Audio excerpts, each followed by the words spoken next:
you're definitely seeing the interest rates have an impact, and it's just causing people to get a little bit more creative with the structure. You want to choose a lender that you just know can execute, and you've got to ask the tough questions. This might be a little bit of a controversial topic to some people, but I'm excited to bring a very special guest to the podcast today. Ray Drew is one of the top SBA lenders in the country with over 165 million funded since 2021. He recently joined Truliant as managing director, and he helps build out their national SBA 7A program. We're going to talk about 7A and more today. He has a very popular YouTube channel called SBA Ray, and is the host of the hit podcast, The Art of SBA Lending. Ray does so much beyond SBA lending. I can't believe he's got time to join us today, but I'm really excited to talk SBA, to talk marketing process and deal making. Ray's an entrepreneur at heart, and SBA deals are one of the things that he does. So with that, I want to welcome you to the program. I got a lot going on, but my day job, let's say, is SBA lender. Like you said, managing director at Truliant, where we're building out a national 7A platform, largely focused on business acquisition. So I'm in a sort of a player coach role where we're building out a team, and of course I'm doing my own deals. And where I was looking down the pipe, and deal after deal is just business acquisition. So this is probably a good place for us to be, and for a good topic for us to talk about. So we got some questions here, and I'm going to go off script a little bit. Biz acquisitions, that's one cool thing about SBA lending is you can do a lot of different types of deals with SBA, 7A in particular. And business brokers like myself, we're looking for that retiring business owner, sell side, pretty specific, but the SBA tool is a little bit more broad. So, right. I mean, outside of BizAc, what type of stuff are you looking at? The franchise startup space is huge. I don't partake in it personally. It's hard to be really good at everything. So, we pick a niche, and that's the acquisition space, but people like the franchise stuff. People like CRE. People like a lot of banks like Collateral. I mean, that's a big distinction between a lot of the different SBA shops out there. There's some that probably don't even bother coming to call you or coming to the conferences because they just know that they're not going to be able to get those deals done because those shops like real estate. So those are the primary buckets. And then there's a whole bunch of stuff in between, like, debt refi and equipment. And I mean, it's a very flexible product. Well, we'll stay on BizAx because that's kind of the world that we share. And as a business intermediary, I can tell you the ones that are SBA financeable are the good ones. We deal with this every day. The means they cash flow and a bank's willing to get behind them. So that's the hallmark. Can we get it done with SBA? If yes, it's probably a good business. But here we are. It's Q3 2024. Interest rates, it ain't like it was last year. What's going on with interest rates? How's that impacting getting deals done? Yeah, that's a hot topic with a lot of the brokers I talk to because it's harder to make deals pencil. So I'm going to get to that in a sec, but I want to go back because it's interesting you just said that. The hallmark is can it work with an SBA loan? And you're right today. But when I started doing the business acquisition lending in like 2013, it wasn't really like that. And I think because probably there just weren't enough profitable businesses to sell back then. In fact, I was just looking at the numbers, and 2012, the SBA 7A program did 15 billion in total originations. That's about half of what it did last year. So let's just say those weren't great years for a lot of people. But yeah, it's grown. It's incredible now. Now SBA is really hand in hand with the business acquisition space on Main Street and the what I'll call lower middle market. Yeah, so the interest rates are at all-time high. I mean, it's about double from 2020, 2021, right? We all know this. Can't tell you where it's headed, hopefully down.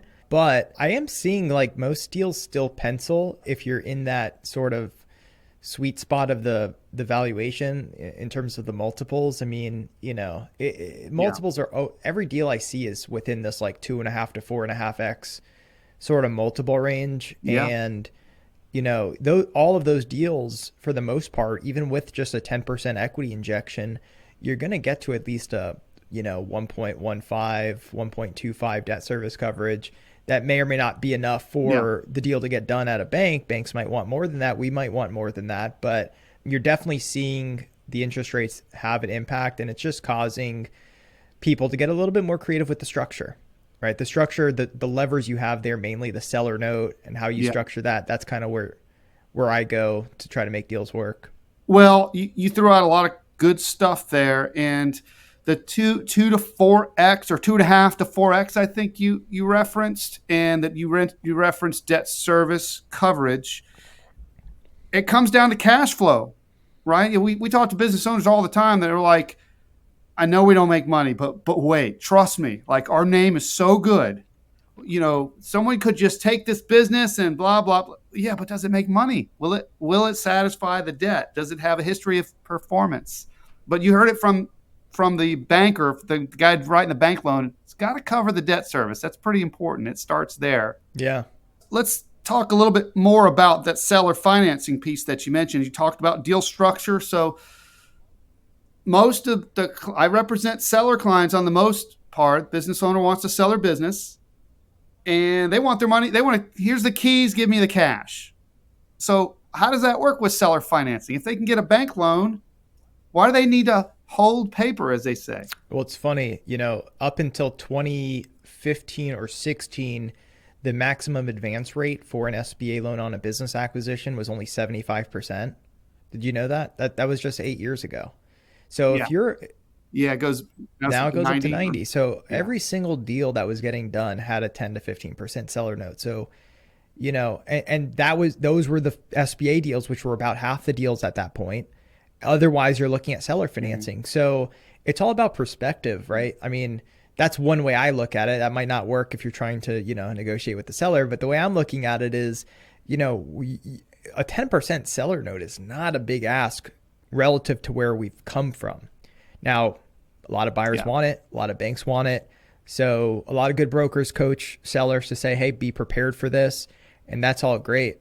Yeah, 100%. So I think that's setting the transaction up for success. So I'm a big proponent of it. Not every transaction has it, but I like the ones that do, for sure. I get why we view education as a big part of our role as intermediaries. So we always talk about the advantages of seller financing, owner financing early. And I get why the buyer wants it, but explain how it makes the bank more comfortable. It's the same reason for a buyer. If we're lending our 80 to 90% out there and something goes wrong, well, the buyer likes having that seller note because they know that they can call the seller, and the seller has a little bit of skin in the game to make that, post acquisition a success. Well, we're the ones that have the money out there. So if it helps the buyer, chances are it helps the lender too. That makes sense. And you mentioned deal structure. I've seen the seller note start a little bit later sometimes. So they do a seller note and a bank note, and the seller note kicks in after a couple of years or something like that. And that's a structure that gives the bank and maybe the buyer a little bit of breathing room when they get into the business before they have that second payment coming on. You can definitely be creative when you start to combine these different structures. Well, on that topic of seller notes, we're seeing more seller notes, especially as interest rates. We talked about interest rates being higher. What other trend are you seeing in the market right now? The big one is, this might be a little bit of a controversial topic to some people, but we call it a forgivable seller note. There's different words for it. It's something that's been around for a while, but it's really gained in popularity more recently, especially as you see more savvy buyers coming to the table. And essentially what it means, if you haven't, heard or seen it, is, all right, buyer says, all right, seller, we're going to give you this price for your business. This is what you say it's worth. We agree. But, this is really contingent on this pop in revenue you got here recently, or this increased margin that's creating more cash flow here recently. And if this sustains, we're good. We're going to pay you back the seller note. But if this drops past a certain point, I'm not going to be able to. So we would have to right size that purchase price by basically canceling out that seller note. And that is bridging the gap in some of these cases between valuation between the buyer and the seller. I learned about that from Steve Mariani, who I know was on the Art of SBA podcast. And I get it that you can't put an earnout into a deal for SBA, but I do believe you can include a forgivable seller note as part of the approved deal structure. So I think that is a creative way to structure these, to follow the rules, but still have to mitigate some of that Yeah, the risk. only issue I run into is it. I try to keep things simple. You know, you start getting a little too complicated. It's tough, especially with some of these sellers. You know, it's already hard enough selling and parting ways with your baby. You know, and then adding all these Yeah. different gizmos to the deal sometimes is not the best idea and best strategy, to be honest, for some of these buyers. You got to kind of feel it out, feel the seller out on that. Yeah, simple is better. In general, if you're going to get into that forgivable seller note piece, the metrics that you're measuring, the KPIs that you're following, there's a lot of room to manipulate those. So the more top level, the more simplistic, the better, to avoid problems later. But still, I could see that being a great tool. I've seen one that I it was like 3/4 of a page long, and I was like, this is just never going to work. And I like tying it to revenue because it's more clear cut. But I've seen it tied to Yes. DSCR or EBITDA or this or that, and then that's where it really starts getting muddy. Yeah, top line. A top line is easier to measure than bottom line because yeah, absolutely. There's a lot of ways to manipulate it. Um, okay, so we're talking a little bit about the market. We talked about interest rates. We talked about trends with forgivable seller notes being new. I want to move on to kind of process oriented type questions. So maybe you could kind of give us an overview on navigating the borrowing process. The two biggest questions you get are, can you do this and when can we close?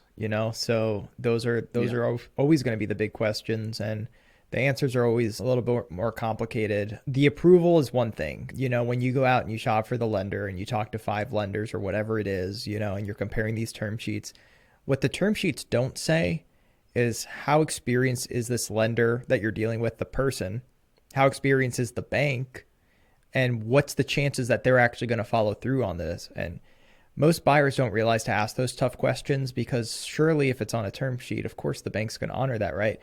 Wrong. I have 3 deals on my desk right now that went through the process, 4, 6, 8 weeks at a bank. And, sure enough, they weren't able to get there. And to be honest, these deals came from those banks because they feel bad. They don't want to have to do that. They're not trying to waste their time, but sometimes that stuff happens. And some banks are better at it than others at optimizing for that ability to execute.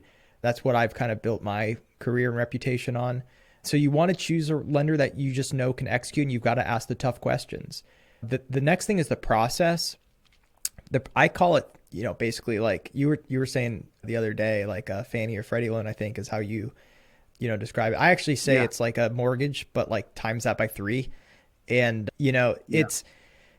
it's the process and the timeline. It really varies on more than just the bank. That's the biggest point I want to drive home, especially the closing process. There are deals I've done in 30 days, no problem, because they've just found me later in the process. They haven't executed APA. They've already done all the Yeah. negotiating. They're way past due diligence and they just need a lender to take it home. It shouldn't take more than 30 days to get through the process in those cases. But if you're coming to me at the time you're signing your LOI, I mean, it takes a while to buy a business. It takes a while to go through due Yeah. diligence and then execute a purchase agreement and negotiate and go back for weeks and weeks. And I think when those types of borrowers and buyers come to me, I say I like a 90-day LOI, and let's lay out a process for 60 days. Let's know where all the benchmarks are, but let's account for some potential things that are going to pop up beyond our control, like with the landlord or with the insurances, or Hmm. you can't agree with the seller on something, and we waste a week debating that. So that's kind of how I lay it out to Yeah. people. I like how you frame it. And you heard, if you're keeping score, he said between a month is super fast, but 90 days is realistic. And what I tell our business owners, our seller clients, and then the business buyers that come into these deals that are going to go through SBA is you're basically doing 2 deals at the same time. You've made an agreement with the seller to buy their business, and you're making an agreement with the bank to underwrite this process. And it kind of have to synchronize those And if one thing is missing from the business deal, then the bank's not going to finance, and then we can't close the business deal. So they really have to close at the same time. There's a lot of coordination there. And I think that business brokers can help organize that process. I'm a little biased being an intermediary. Yeah. Well, I'm working with one right now, and you all have to work in unison. I mean, that's a big part of it. And sometimes that just isn't how it works. Like the biggest complaint I get is the communication. That is the communication. Yeah. And it's kind of like people look to the lender for timing, right? Because the lender drives the process a little bit, but the broker also wants to drive the process. And I always say the buyer, they should be driving the process of their loan. It's their loan. They want to take responsibility for it. Sometimes you have a commercial loan broker in there, like a Steve Mariani. All of a sudden you have a lot of cooks in the kitchen, and a lot of them, that's where it gets tough. The communication, I always am like, okay, the business valuation came in. I got to go tell the buyer. I got to tell the broker. I got to tell, you have to filter out that communication, and that has to occur every day. And that's where a lot of my brothers and sisters get that. They fall short of that sometimes. I'll just be honest. We do weekly meetings with any deal. And you mentioned these deals can go for 90 plus days. We're doing every week. We've got a meeting on the calendar, and we're harping on how's that loan going? How's the APA going? How's the landlord? All the stuff that you mentioned that kills deals. We want to be on top of that just to know the latest, because if somebody's stuck and we don't know that we're waiting on that, maybe we can push that boulder up that hill. That's kind of our role. Apply some oil to that the thing that won't move. That's kind of our role. I've seen all sorts of crazy stuff, and brokers are the ones that really get it done, and good BDOs get it done too, but brokers, they do a lot of the dirty work. I mean, I remember one deal where the landlord was holding it up. This was we said 30 days, 60 days, 90 days. This was a 180-day deal. And the last stretch of several months was getting the landlord to sign off. And the broker just is like, I'm going to just show up at their office, and see what's going on. Yeah, the brokers can definitely just kind of focus the attention. I like to say, this is the only deal that matters right now. Like, I know you got a bunch of deals. This is the only one that matters right now. And this is coming. We've got 12 deals going at any given time. But if I'm talking to somebody, then I want them to know, like, just do this. Like we're talking about, focusing on this. Let's execute this so we can move on to the next thing. Here's a story for you. We had a deal. Lien subordinations are often a barrier. And we had a deal that one of the brokers on my team was working on, and the bank and the landlord were arguing about the assets. I call it, picking at the corpse. Like, okay, we know you're going to fail, business buyer. So when you do fail, who's going to get their money back first? We want to lien. We want to be able to take your furniture, fixture, and equipment first. And the bank's like, no, I want it. And the landlord's like, no, I want it. And they get into this loggerhead jam, whatever they call that. And the broker on my team shared this asset list, which showed that the buyer and the seller agreed that the equipment was worth zero, and they signed it. And he shared this, and he's like, "What are we waiting for? You guys are trying to collateralize this over nothing." And lo and behold, the next day we got an answer, and we were able to move forward. That's such a good point, because this is what I love doing with my team, because we have a deal team approach. I have an analyst on the front end, a loan coordinator. Both of those positions are not part of many SBA lending shops. You have the BDO, which is like the front guy or gal. You have the underwriter, and you have the closer. I've added analyst and loan coordinator because I do have so many things going on. When I'm here with you, Neal, I want somebody able to look at a new deal that's coming through the door right now, and that's where my analyst comes. And then all of the deals that need to be pushed through the system, that's what my loan coordinator's doing. They're doing the handhold, because it does take some hand holding, even like filling out forms and stuff like that. Yeah.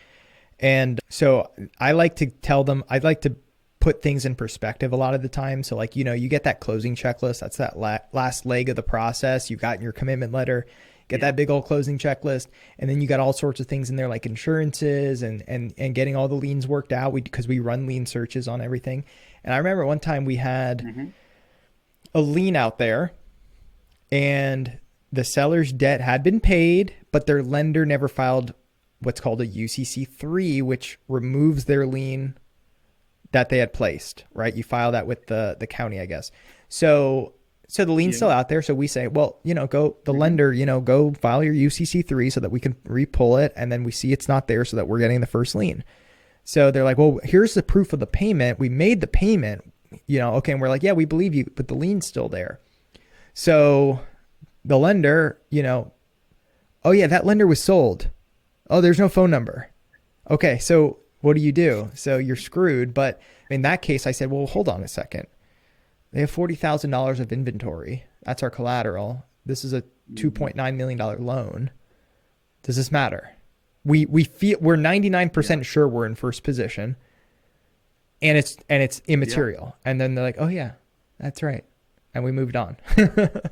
Yeah, the SBA is a book, a long book of rules, but there's usually some subjectivity, and if you can make a case to mitigate risk or come up with a solution that mitigates the risk, holding in an escrow or these examples we're talking about of how big is the risk, maybe it's not that big after all, there usually is a solution, but there has to be one person in the middle or pushing it forward to say, hey, are we really fighting over the right thing? Because otherwise, you got people in departments pushing paper out of my inbox into yours, and I'm just going to wait for someone else to Right. respond. So, yeah, you got to come up with Yeah. solutions to And get by, through and by these the way, things. $40,000 of inventory, the way SBA lenders underwrite it, we discount that 90%.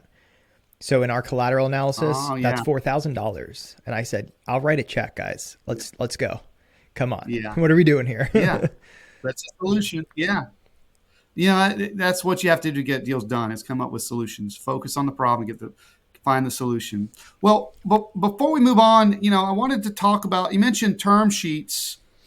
When I want to revisit that just for a minute, and to be particular, because I mentioned two deals. When we have business buyers come into our business deals, we have them write a term sheet, LOI, or an offer to purchase, maybe go right to the purchase agreement. But on the bank side, the banks are writing term sheets to the borrowers. So what's the deal? Like a term sheet commitment letter? Like, oh yeah, that guy's got money. He can do a deal. You're good to go. Go ahead and he's pre-qualified. Can you give us an overview? Can you give us the definitive guide on what these letters from banks really mean? Yes, and I think there's two types, and I'm going to tell you the first type, and I'm going to tell you through my own experience in my first job as a 7A BDO and what my sales manager told me as someone that was tasked to go out there and bring in business. And by the way, I'm young. I was 23 when I took that job, so I didn't know anything. You have to learn by doing reps and messing up. And so I was that guy at Yeah, that time. And what I was told is you look at a deal, you're like, okay, cash flows, there's this issue, but this is happening. You've had one call with the borrower or the buyer, you have their financial package, like the important stuff, and then you're like, yeah, I don't, it's like a 50-50 type of deal for your shop maybe. And you're like, bring it in. Let's take a closer look. Let's get the deal off the street. Let's bring it in. Okay. That's one type. Now, when you're yeah, delivering that to the borrower, you're saying, here you go, here's your proposal or your letter of intent or whatever we're calling it, or, and term sheet. A lot of them think that means they're getting the deal done. But yeah. it's a coin flip. So what are you going to do? You're going to spend, Them being the buyer, them being the buyer. A lot of people think if they get a term sheet that they're definitely going to get the money. in reality, it's a coin flip. So, but you're wasting the next 6 weeks of your life. So on the other Yeah, side, you have term sheets that have been vetted. BDO has spent a couple extra days on the front end, really ironing out the wrinkles, learning the business, and getting buy-in from their internal credit management team, so that it's not a total yeah, surprise when they send it in, to for approval 6 weeks later. And that's the type I would think most buyers and most brokers want. You just have to know that those two are yeah, out there, and I love when people ask me the tough questions. Did anyone else see this in your shop? What are the chances of getting yeah. approved? That sort of thing. No, that's a great point. And you used get it off the street, that terminology. And that resonates with me as an intermediary because we're looking at business owners that want to sell all the time. I'm going to back up a little bit. As a BDO, why would you put a term sheet out there for a deal that you don't even know if you want? You just think maybe this fits our box. I'm going to say I can do it. Why would you even do that? And there's a parallel with intermediaries where we're looking at businesses that want to sell and we're thinking, I don't know if I can sell this. Do I take it or not? And then some intermediaries are like, well, let's just take it, get it off the street. Someone else is going to list it. Why not us? Does this sound familiar? So I think there's the parallel there. Get it off the street means maybe it's not a perfect deal, but maybe we'll figure it out later. Let's spend all this time and resource and maybe it'll work figure it out later. And versus let's do the extra work up front and have a high confidence that this deal is going to close. It's the same thing with business brokerage. I think there's a parallel. Yeah, and I can't imagine if you're really, really successful. I really can't imagine you're doing it that get it off the street way. Like at the end of the day, I mean, if you do 10 of those get it off the street deals, you might close 5 and you have production and you've made money, and that's one thing. But if you want to get to that next level, you have to be very efficient. To be efficient, you can only take on things you can get done and get done. You may even say, I could get this done, but is it worth it for me to go through what we have to do to actually get this done? And so if you approach your job, whether it's yours or mine, if you approach it from the beginning of your career onward as I want to just learn, I want to become the best at this, and you're going to then climb the ranks. And at a certain point, you just are going to know I can't do that anymore. And this speaks a lot to you, Drew, as a professional. You have committed a decade to this career. It's not a job for you. It's a career. You're creating content to help others around SBA lending. So you've done a deep dive. You've got a sector with BizAc, and there is a difference. There is a difference from the person you were a decade ago that hadn't done the reps to know how these deals fall apart, and that's where you learn. But there's also something else that happens. You were saying, hey, did you know that 8 years ago you could only borrow 75%? It changes every day. Not every day, but SBA changes on a regular basis. Back when the pandemic hit and they had the Tax Cuts and Jobs Act, I felt bad for my CPA because they were throwing new tax code changes like every month, it seemed like.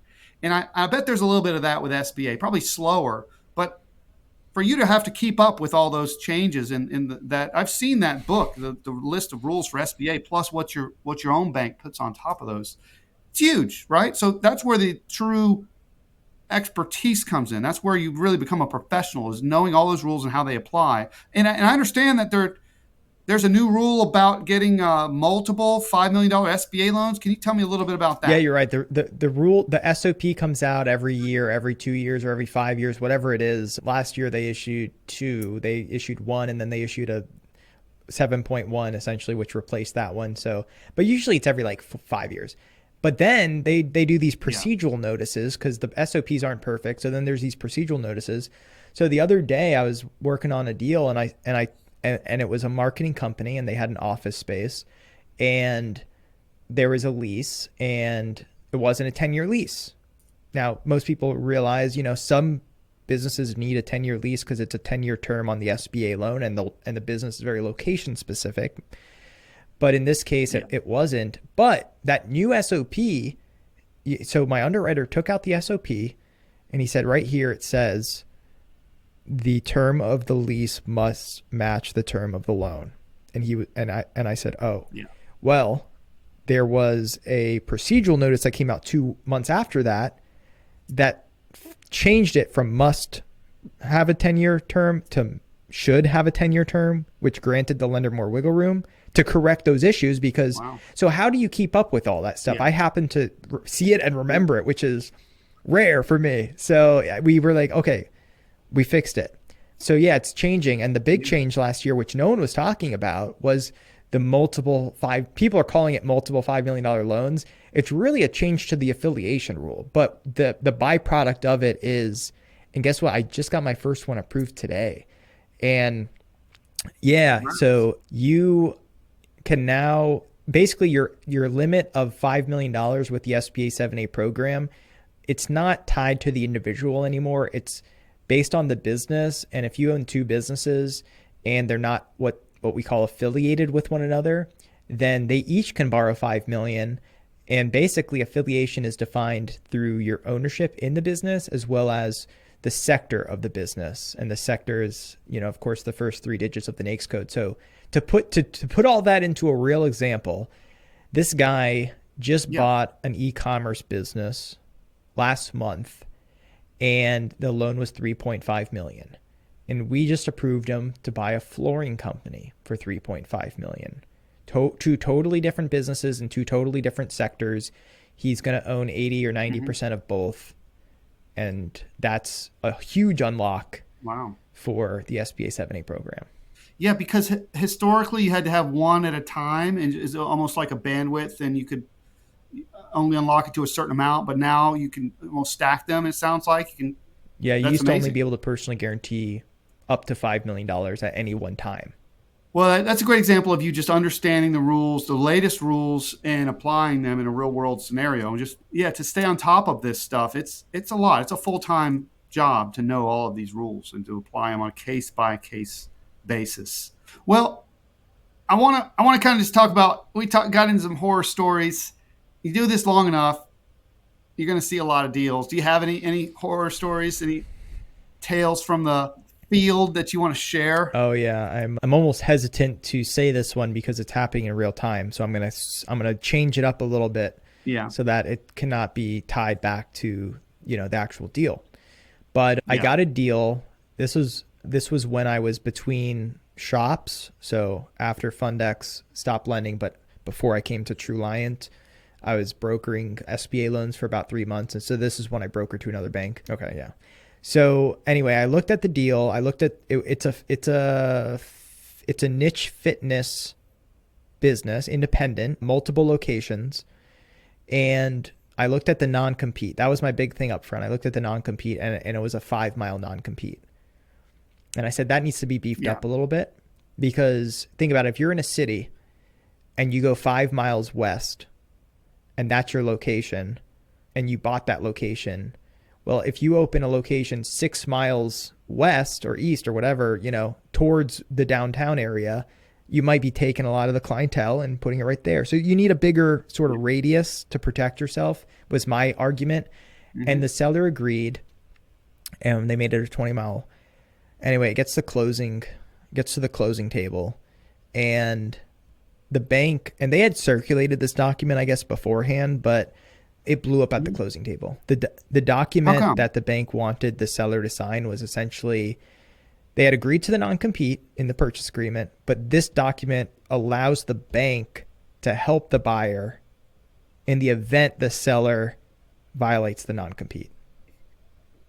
And I've seen that because I have a deal right now where they bought a business and the seller sold their book of business and got brought into the business.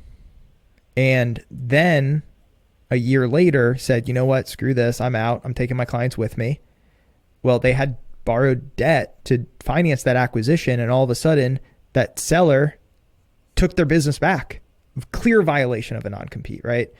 So the bank is the one going after that bad actor, which means the buyer doesn't have to incur legal expenses. Yeah.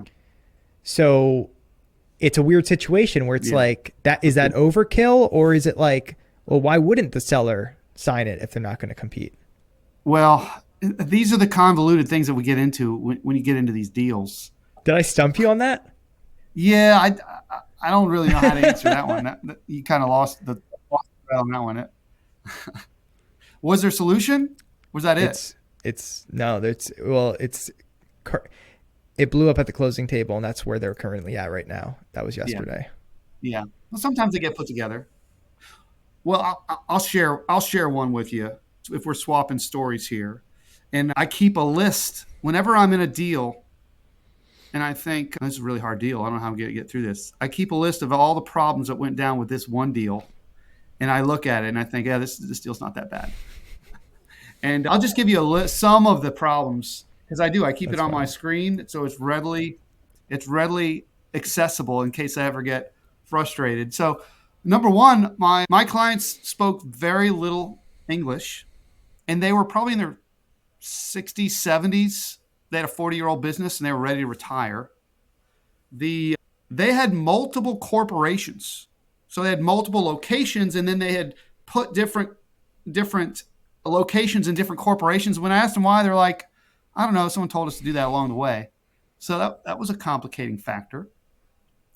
My seller client, who didn't speak the best English, fired multiple advisors while we were doing this deal. And that did not help me, some of which I'd recommended to him. And as a husband-wife team, they didn't communicate with each other. So I'd explain something to one of them, and then I have to explain it again to the other one. You know, older folks, second language, English is a second language, and then they don't talk to each other. Yet on top of that, they wanted to do everything through text, so didn't do email really well. So imagine putting this SBA deal together.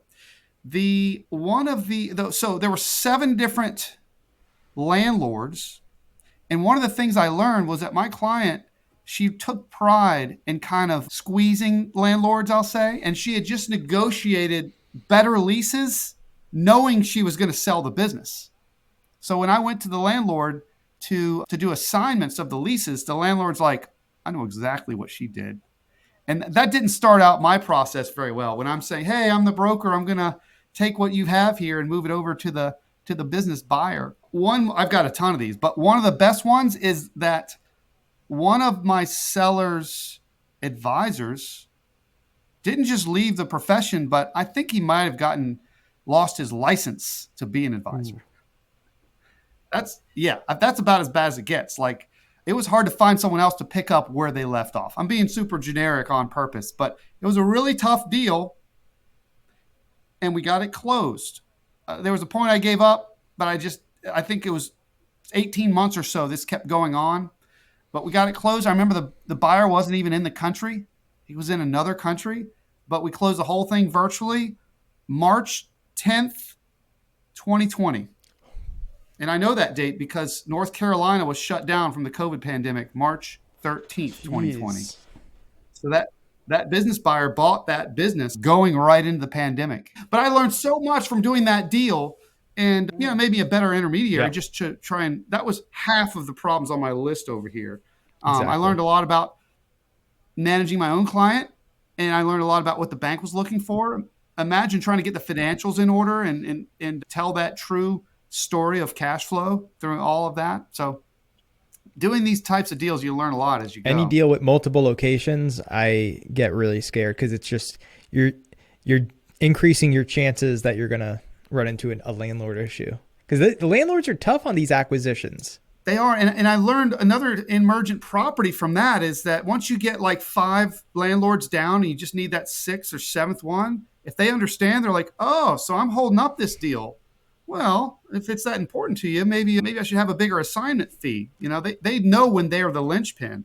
I mean, the landlords have enough power. You put together that you're the last piece in the puzzle, and that really, in this case, it really inflamed one of them. So, but man, we got through it. It was amazing. So, all right. Well, I know we're starting to go long. You do so much, Ray. I mean, I want to get to just some of the other stuff that you do before we close out.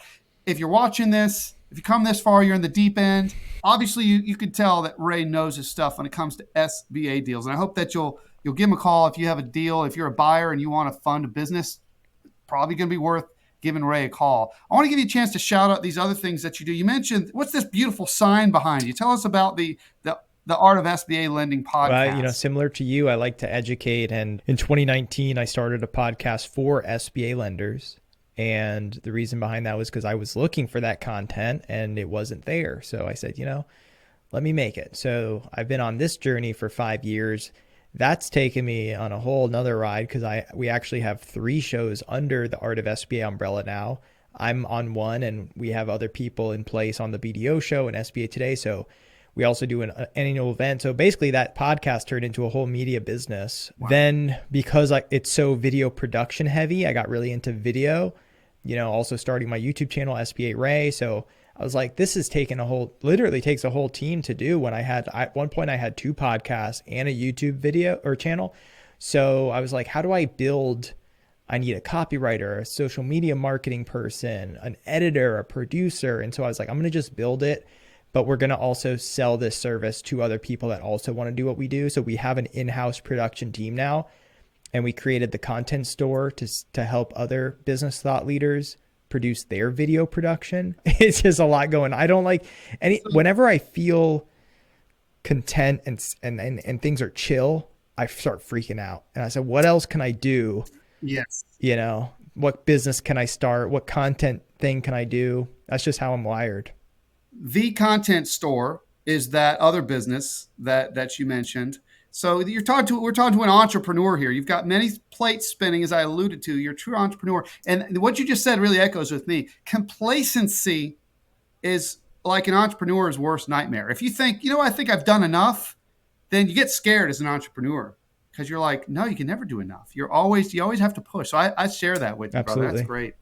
Well, hats off to you for being so productive and for getting a decade into the SBA business and for being a subject matter expert and for helping others along the way. I think that's really great. Last comments here, if someone wanted to find you, what's the best way to look you up? Well, I would just say the YouTube channel SBA Ray is probably the easiest place to find me. And of course, you can email me at my day job, ray.drew@truliantfcu.org.